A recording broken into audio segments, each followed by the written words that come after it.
Tomáš Ulej, Ale. Ako prvý zväzok edície Literárny cirkus vydal Koloman Kertész Bagala v roku 2012. Napísal Tomáš Ulej. Načítala Kristýna Farkašová.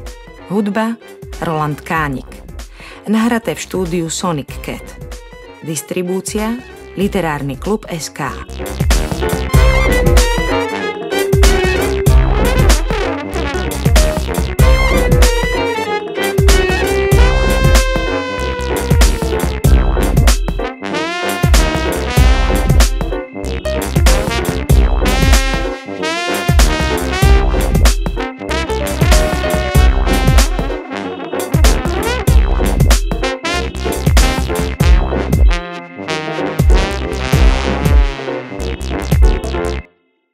Kúpou knihy podporujete slovenskú literatúru.